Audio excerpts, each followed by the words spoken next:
Welcome to Ad Exchanger Talks, the podcast devoted to examining the issues and trends in advertising and marketing technology that matter most to you.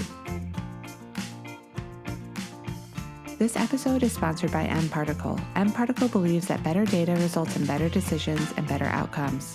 mParticle can cleanse, visualize, and connect your customer data from any source or system to any API. Postmates, NBC Universal, Spotify, and Airbnb use mParticle to accelerate their customer data strategies. Visit mparticle.com to learn more.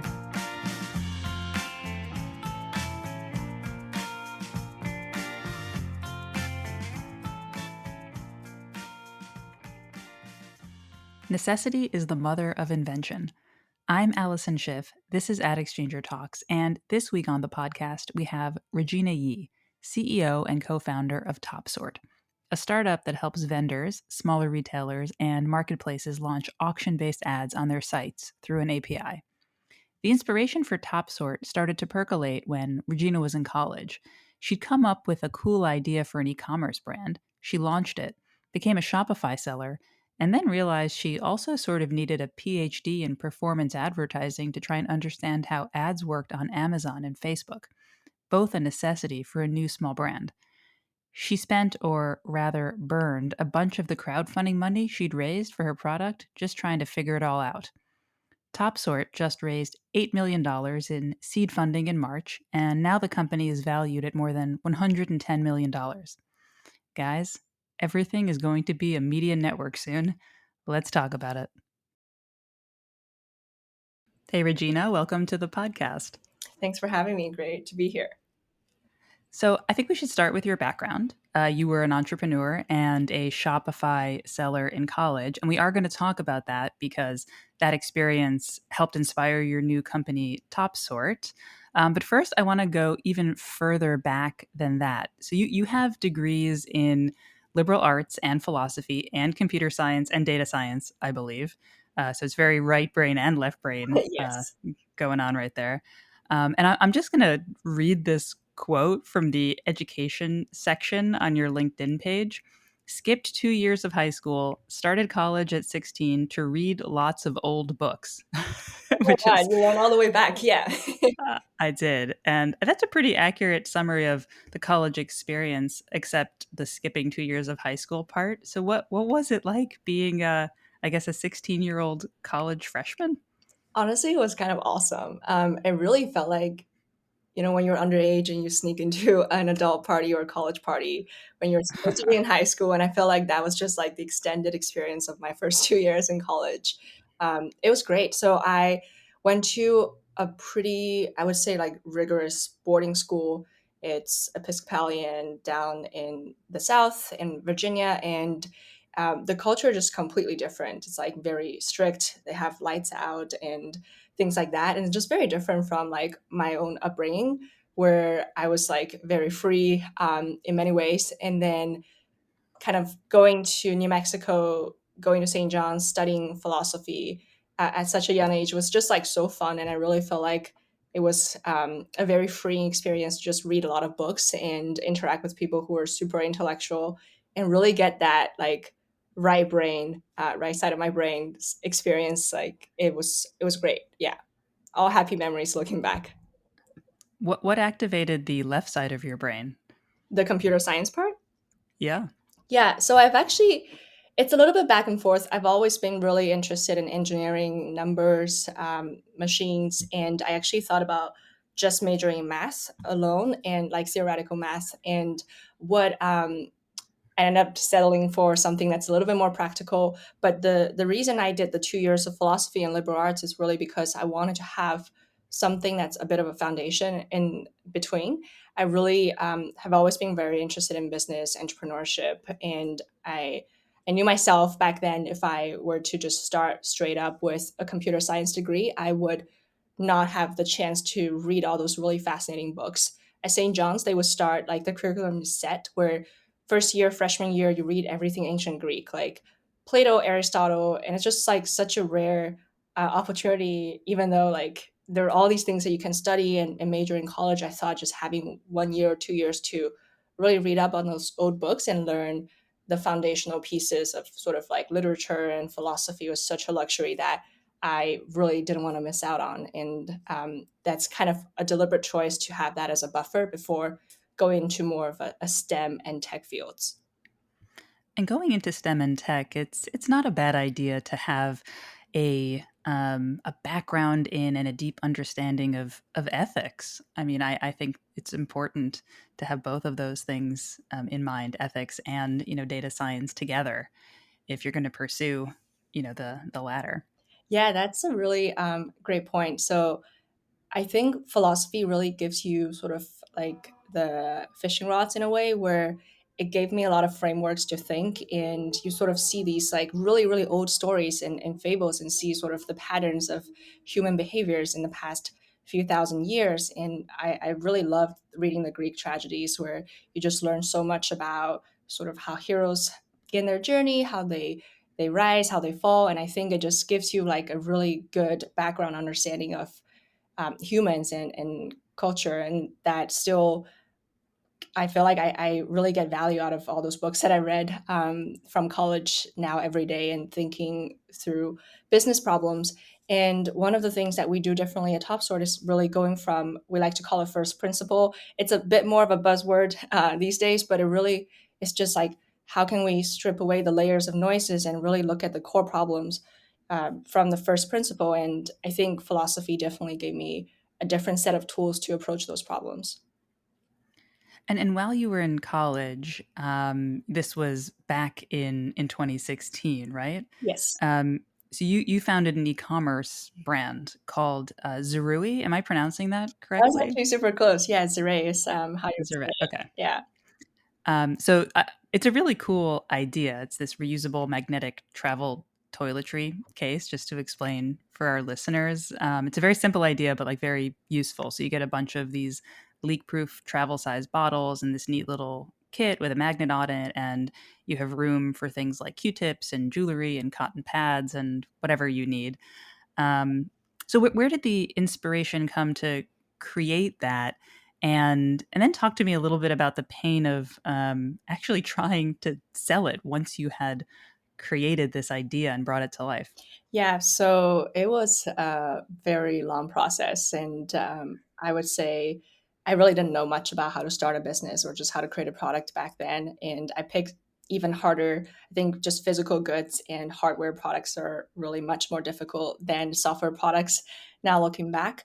Yeah. So it started as I had about a summer of I did an internship abroad in Berlin in Germany, and I had all these products that I used to travel within Europe because it's so easy to travel in Europe. And of course, if you do a summer internship there, it would make sense to kind of like see other countries and cities. And then Mhm. I just had all these like products being broken, like powder, liquids leak everywhere in my bags. And I've always really wanted to do something entrepreneurial back then. And I think I really never gained the conviction. And I remember it was like I did a conference, went to a conference my first year studying computer science at Holyoke, where it was in Texas, and Grace Hopper conference where they have a lot of like female engineers, and it's like a big convention. And I was just talking about ideas and like complaining about our computer science homework with my um, classmates at the time. And then we were just talking about how really this problem did bother me. And I was also taking a class called Entrepreneurship 101 or something along those lines. It's a new class. And I just thought we were looking for a class project. And I was really bothered by this problem. Like, it's small, it's a pain point that I actually really believed in, and I didn't want to just take on a project that seemed cool but I didn't believe in. So I discussed this with my professor and saying, hey, like, can I switch my project to be this liquid travel case that's leak proof and really niche product, but I believe there's a pain point for it. And that's how everything got started. So it started as a class project. I felt like I just needed that additional nudge from someone else, my professor, to just say, go ahead and do it, and a safe space as a class project to just kind of take the first step. And then it was like 2 years of just constant back and forth and iteration.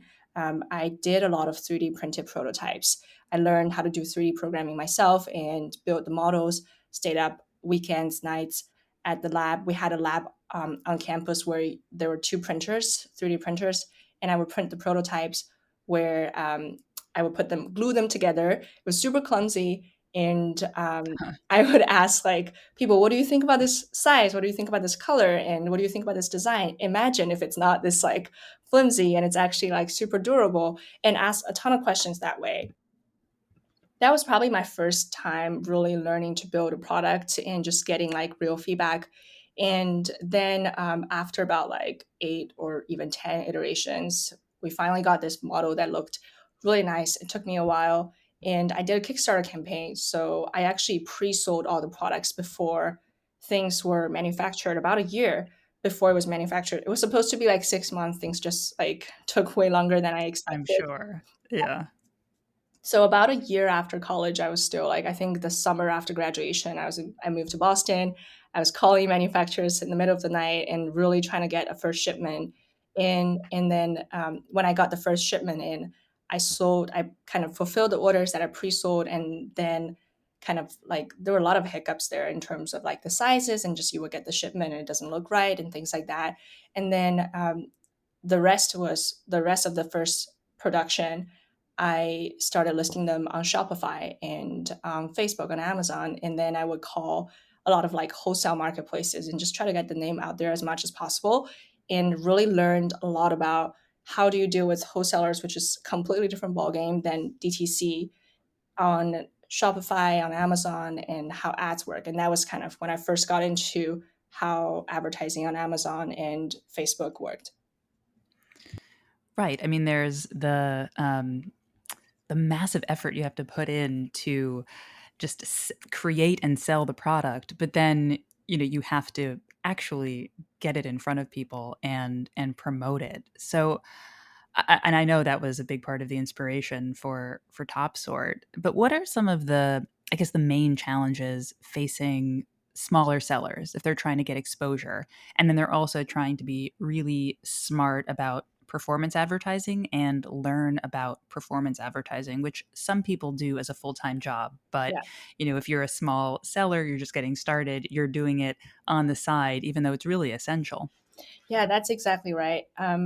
I actually had the exact problems where I'm more of a product uh, driven founder and product driven person, where I really started both companies, because I believe in the problem.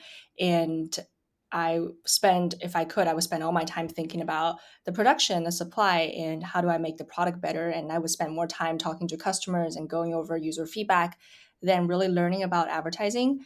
And for me, at least at the time, I looked at advertising as a means to the end, and just how do I get in front of people. I think the challenges were twofold. One was that the CAC was just really high. Like that was at the beginning of Amazon's rising cost of CPC and getting conversions, and Facebook ads. We were getting at 1.8x ROI, which is really unheard of these days. And I was really feeling the rise of kind of all the different fees from Amazon, from sort of these direct to consumer channels, and didn't feel like it was quite sustainable, and felt like I need to put a lot of time into creating the content, testing different like campaign setups. And it was really a science to it all. I think I took like 2 or 3 courses and talked to a lot of people who are performance marketers just to understand how advertising could be more effective for us. And it was definitely like a really steep learning curve. And then the second part is what you just talked about, how I didn't feel like I was qualified to do a lot of those things. Like I kept doubting myself in the entire process. Like, am I a performance marketer? I don't really think I'm staying on top of all these trends. I try to listen to some podcasts on marketing and read up on it, but there's just like so much to the science of marketing. And I think it's overwhelming for smaller business owners who may just be a team of 1 or 2 or like under 5. And there's just so much on one person's plate that you may not have enough energy to really educate yourself and become that expert in marketing. And I just really wish there was a way to kind of understand first the numbers, and didn't feel like it was a puzzle, but also felt like, okay, I got this and it's effective and I know exactly what I need to do to make it work. And those are kind of the pain points I keep going back to.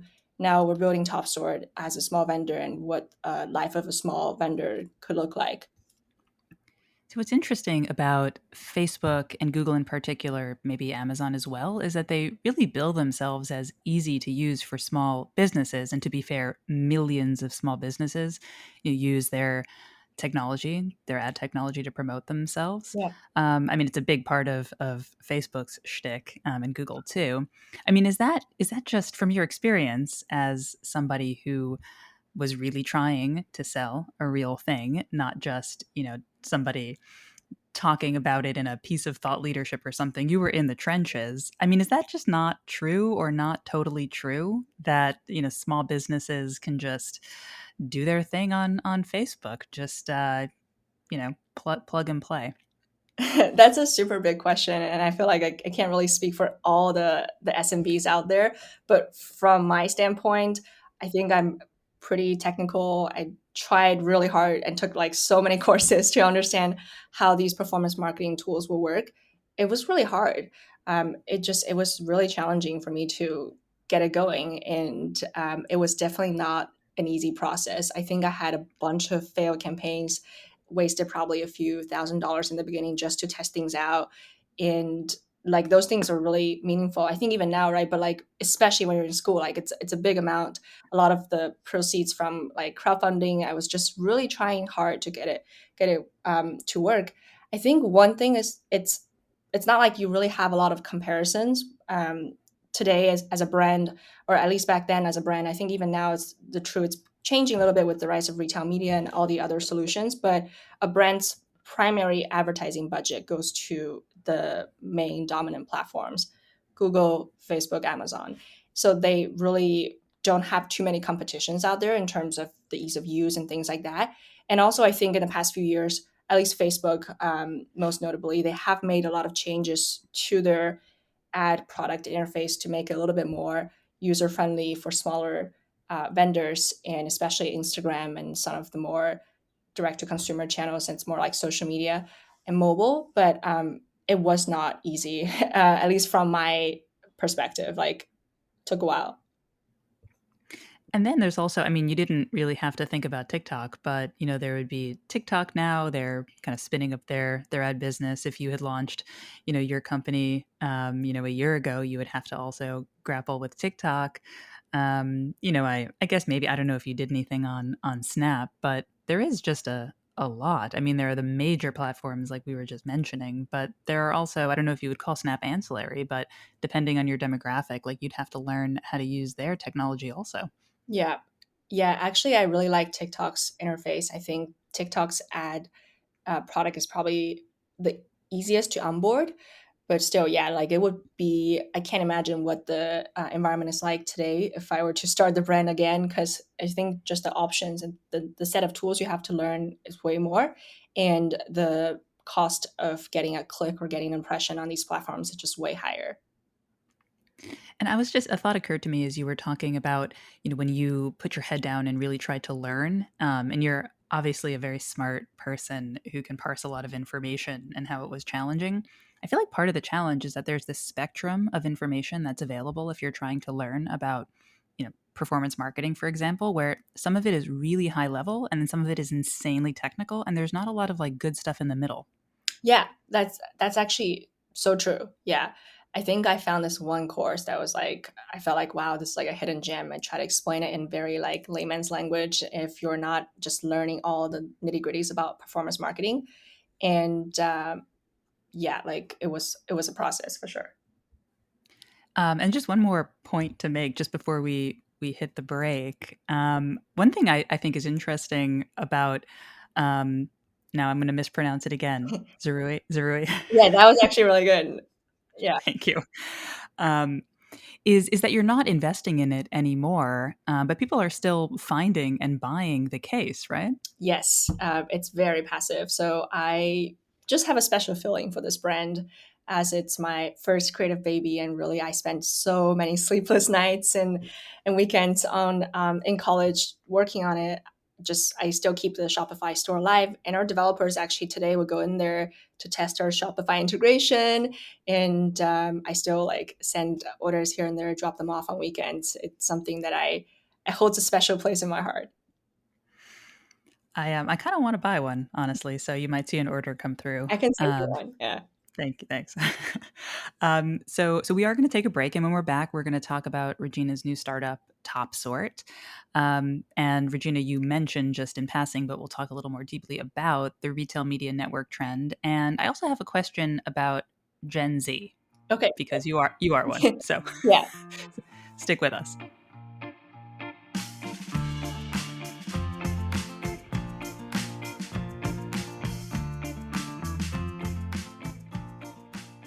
I'm Sarah Sluice, Executive Editor of Ad Exchanger, and I'm pleased to welcome back Michael Katz, CEO of mParticle. Welcome, Michael. Hey, Sarah, good to see you. So, Michael, describe the concept of data chaos to me and how it impacts corporations. Yeah, so the value of data gets created upon activation. The problem with that is ultimately that the digital ecosystem is in a constant state of flux. Everything breaks. The data itself breaks, the data schemas break, the pipelines break, APIs break. Ultimately, the customer experience breaks, which nobody wants. And that happens as a result of all of the change, right? New laws and regulation, new rules thrust upon everybody by Apple and Google. You certainly saw this in iOS 14.5 and beyond. New vendors, new APIs, new landing pages, new app functionality, just everything. This kind of constant state of flux. That is ultimately data chaos. And so the opportunity around digital execution and activation requires that you don't treat all of these things that continuously break as like somebody else's problem. It is core to your execution as creating a great strategy to begin with. And it's an inevitable and universal phenomenon that all companies experience. What is customer data infrastructure and how does it help with data chaos? Yeah, so let's start with a few indisputable truths. So going back to activation, activation will only be as good as the quality of data, that powers it. But that data quality inside organizations is in a steady state of decline, and it requires active investment to not only ensure that data quality remains in a steady state, but also improves. So that's the first point. Second, privacy and compliance needs to be integrated into your data flows, not treated as this process that happens after the fact. The difference is where risk goes to hang out.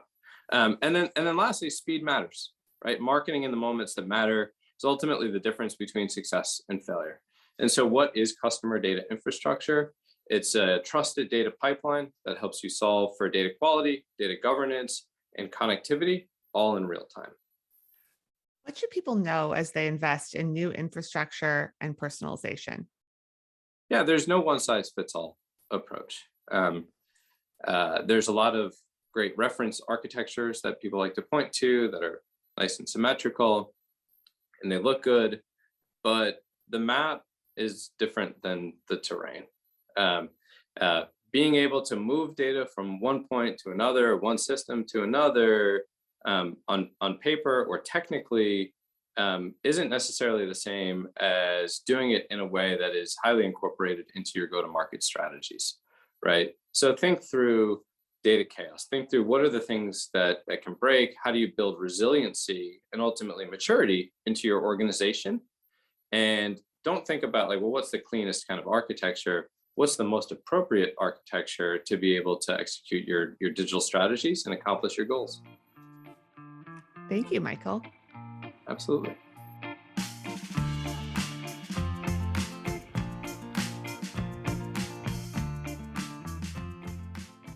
Okay, and we are back, and as promised, we are going to talk about your new venture. But first, I have a question for you about Gen Z. As someone who is Gen Z, so do you feel like marketers understand Gen Z, or this is just like a personal theory? Did they spend so much of their time over the past, I don't know, like decade trying to understand millennials that now they've got this like if you're a hammer everything is a nail syndrome, like I kind of feel like brands made such an effort to understand what was considered younger consumers a decade ago, Yeah. that now they just see millennials everywhere and they don't really know how to address Gen Z. But yeah, I'm just curious what you think of that. That's a really hard question. I think a lot of brands don't, but I think they're trying, and I really appreciate the effort, and I just think it's super cute to see a lot of uh, like different like marketers and like collaborations. Like it's just so funny whenever like when I was in high school, Snapchat was first launched and everyone's like, oh, Snapchat. And then like all my friends were like, oh, it stopped becoming cool because all the like adults were joining. And then same thing, I think TikTok now, where like it used to be very much like a Gen Z's playground, and a lot of like now mature brands and influencers are joining. I guess from my side, I don't feel like Gen Z is like, I think it's seeing an increased representation in like just marketing in general, because like so there's so much effort from other generations or marketers trying to understand Gen Z. Like there's a lot of curiosity, and like Gen Zs are being talked about all the time, which is really cool. I really think it's having its moment right now in marketing. And then also I feel like the right approach, where I've seen a lot of brands do that and marketers do that, is just to use Gen Zs to approach Gen Zs. Like you don't have to understand Mhm. Gen Zs necessarily, but like I see Emma Chamberlain has been doing a lot of like her own collabs, and for myself, I really like her vlogs, and like Kava Bowl, and just kind of a lot of the salads and the brands are she's working with. So I think that's really cool. How I know now brands don't necessarily kind of promote their own posts, but bringing they're promoting influencers, Gen Z influencers posts, just so the products are more organic and natural in those promoted posts. I think that's also like a good way to approach it. And the other thing that's really exciting is that I'm Gen Z, and I've been working for a few years now, and a lot of my friends my age are entering this sort of professional career. Um, and I think it's really cool how we're also starting to gain more of a voice in the professional world, where people hear us more and they start to like respect us. And I think it's just maybe the natural like evolution of every generation. Um, but yeah, like I'm really proud to be kind of part of the Gen Z. I think it's a really different mentality, and marketers are I think the smart marketers are just not trying to understand us as much as they just instead use Gen Zs to market to Gen Zs. No, that's a good point. Although I do have to share that apparently my age group, this is really not nice. It's called geriatric millennials. Like that was a term that was coined Yeah. because it's people born in the early 1980s. So like you're just a tad too young to really be Gen Z, but you're like obviously too old to be. Sorry, you're too young to be Gen X and too old to really be Gen Z. But yeah, I'm just like, what the hell, geriatric millennials? There's no one out there trying to talk to the geriatric millennials. Yeah. Using, yeah. That's the other thing. It's like I see some beauty brands now, Bobby Brown's new beauty brand, and like she's kind of speaking to some of the more like mature demographic and mature skin types. And I think it's super cool. Like I don't also think all marketers need to be focused on Gen Z. Obviously, it's like a rising demographic, but there's still so much to be tapped into for like other demographics. I'm also considered sometimes like I don't know. I think I'm on the cusp of like Gen Z or not. And like there are a lot of like controversies about when Gen Zs fully start. But yeah. Yeah, I know this bizarre, like creating this very, like strict line between the generations. It's all like a little bit of stuff and nonsense, especially if you're on the cusp, like you, I guess, and like myself. But anyway, thank you for humoring me on that line of questioning. But yes, so Topsort. I mean, we kind of talked a little bit about the pre-origin story of Topsort, which was your experience as a Shopify seller and trying to promote, the product that you had created. But talk to me a little bit more about, the idea behind Topsort and why, you decided to create, I don't know if it's fair to call it an ad tech company, but I'm going to claim it. Why you decided to create an ad tech company? Yeah. So Top Store started sort of after Zure. I took a few years working. I thought it'd be cool to get a full time job, and I really needed to at the time as well to just like learn and like support myself in Boston, and just like that was kind of my first venture into the real world beyond being an entrepreneur. And I think I learned a lot from that. So my track was to be in product. I did a few years of product management for companies of different sizes. Some were smaller startups of like 50 to 70 people.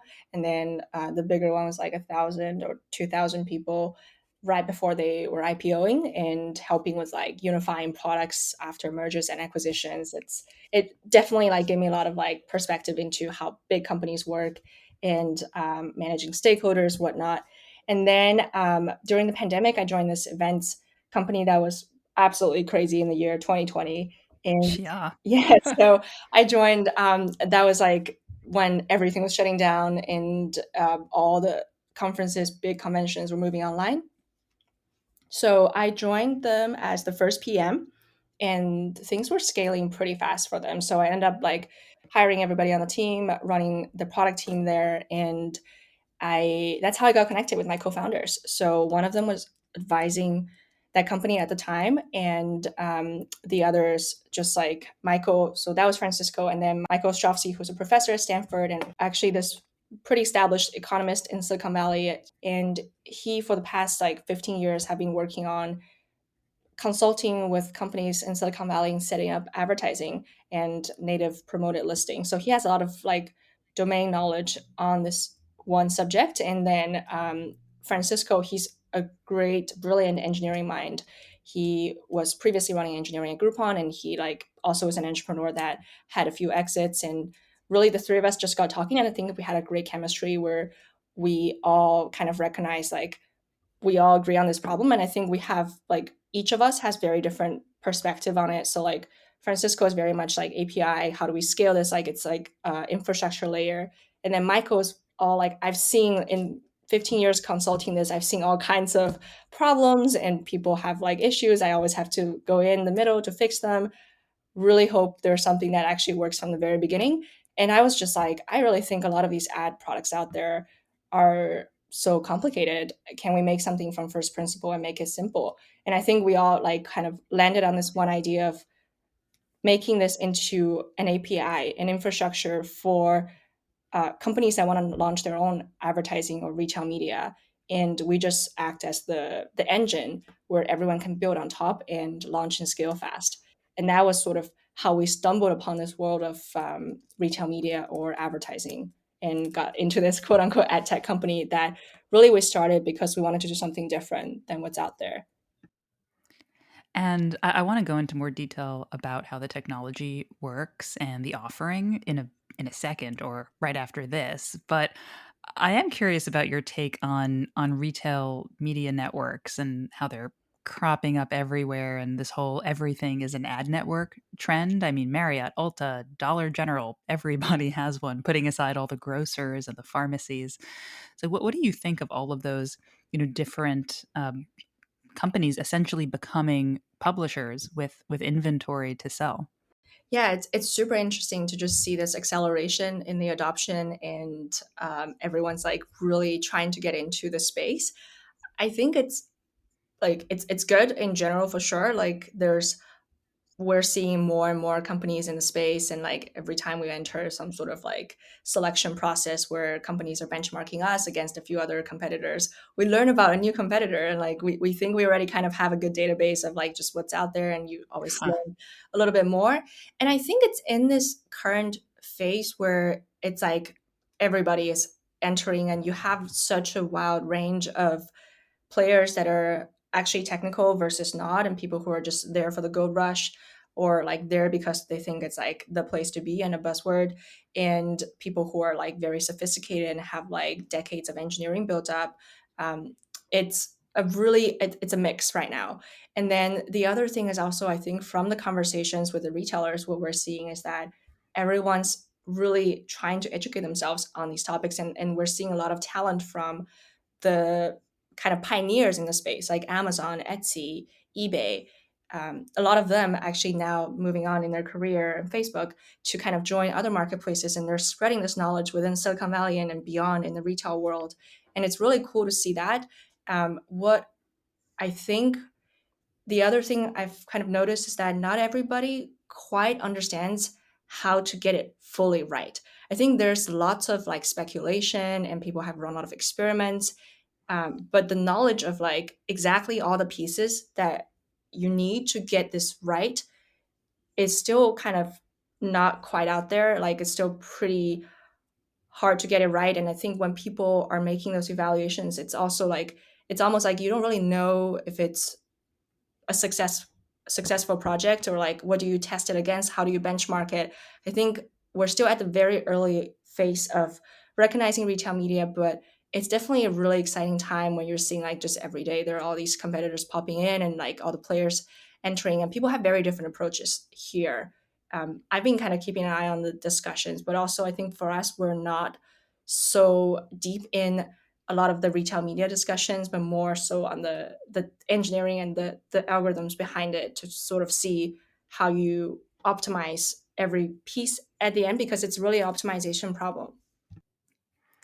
Well, how do you talk to me a little bit about the algorithm? Like, how do you make sure it's fair? You know, like fair to the advertiser or the advertisers, because you'd assume there are multiple in competition. Also, like beneficial to the marketplace, but then also like useful to visitors and shoppers. And I guess as a follow-up to that question before you even answer the first one, but it's kind of related. Like, what data are you using to inform, the targeting? Like, I guess beyond search, which is the most obvious one. Yeah. So that's a really it's super complex, and if I were to get our engineering team here, they were like they can talk the whole episode about just the algorithm. Essentially, so it's not hard, right, to put up a banner just like you'll put up a billboard or like a Super Bowl ad and say I'm charging this much for this many impressions. That's not hard, but the hard part is how do you transition from having a fixed slot and selling it for 5 days, for a month, and changing a creative next month and charging the same amount, to having it become a behemoth of a business like Amazon ad, where it's $31 billion a year revenue. And what we believe, the core thing that we believe in is the power of auctions. So auctions is this sort of mechanism where actually Google did a very interesting experiment early on where they were selling their main slots sort of with a fixed price promotion, and then they were doing auctions on the side with kind of the throwaway slots and just like keywords and experimenting with that.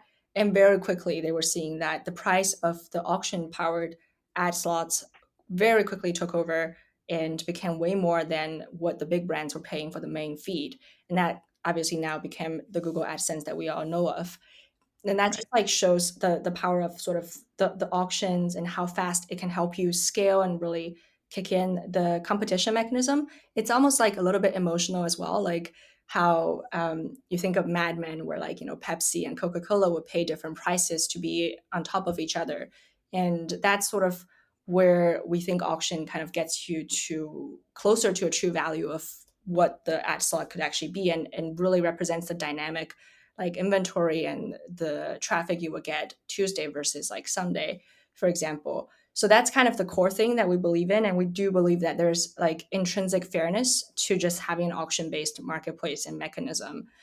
Beyond that, we also do take in some data. So our product itself doesn't require any data in terms of like user data.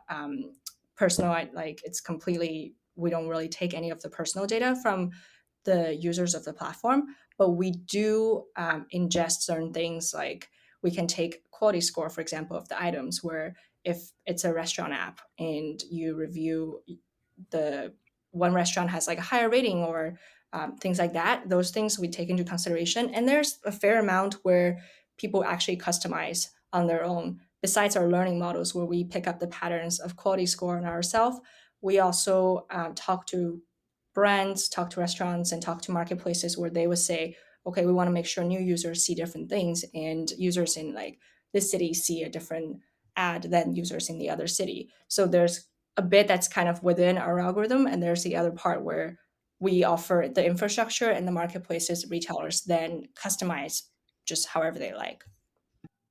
Got it. And who are your customers primarily?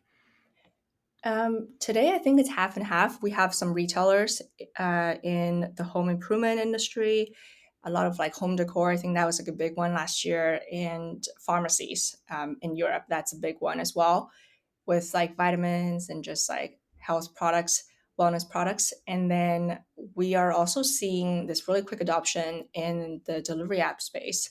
So Joker today is in a customer, Airlift in Pakistan, which is the largest delivery app in Pakistan, and Yumi in Latin America, and a few other ones that we're still working with right now, who are kind of, I think delivery apps today are also recognizing there's so much value in their traffic, and brands are really treating them as the new billboards almost.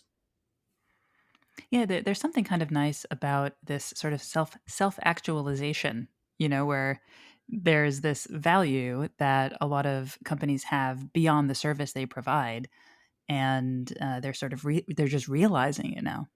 Yeah, for sure. I think there's like it's accelerating and it's compounding where a lot of brands today are also seeking for new places to deploy their advertising dollars because they're seeing that the return from Amazon, from Google just becoming so saturated. So then you see the rise of TikTok and then also like influencer emails, and they're looking at their sales channels as well and see if I can put an ad on DoorDash, for example, would that give me a higher return than Google? And most likely today it is much higher return. So I think that also gives the new platforms a really good shot.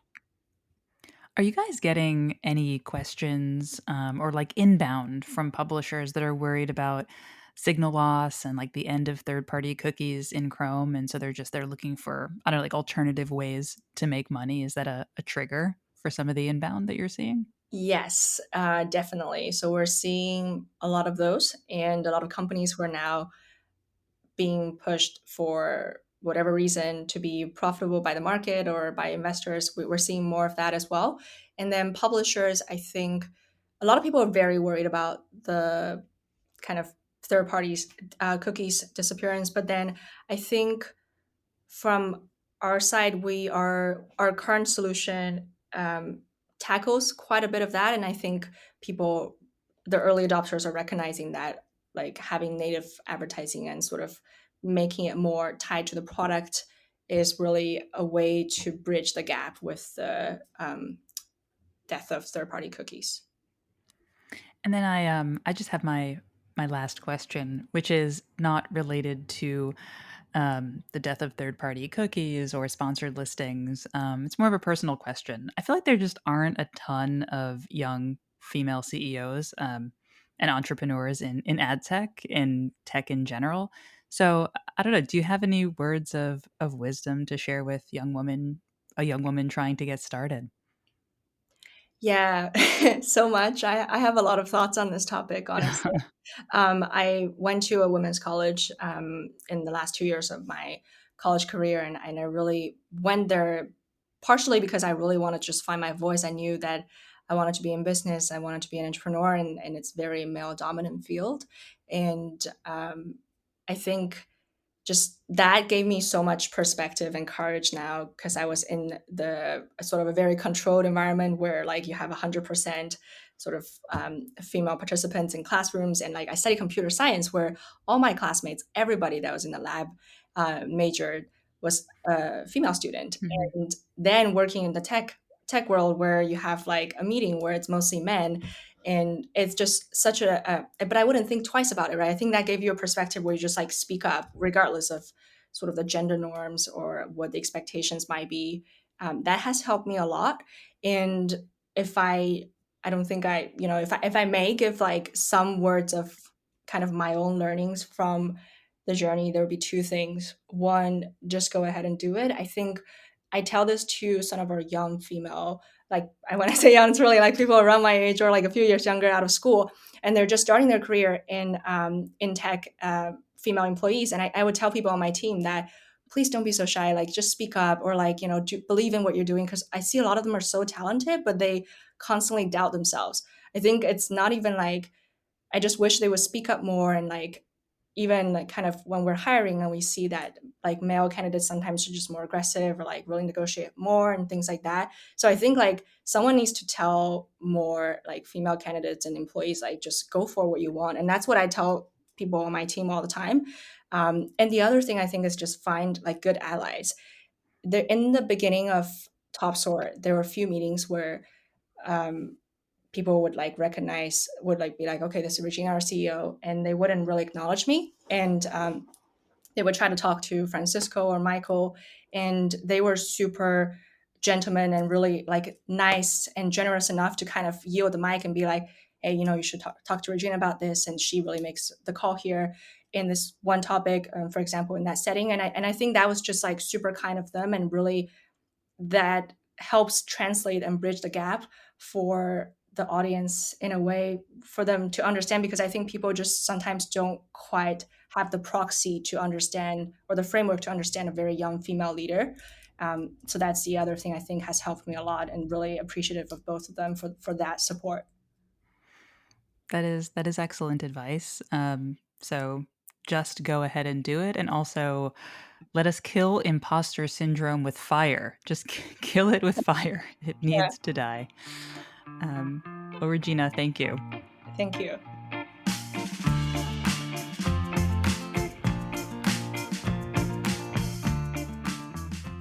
This episode was sponsored by mParticle. mParticle believes that better data results in better decisions and better outcomes.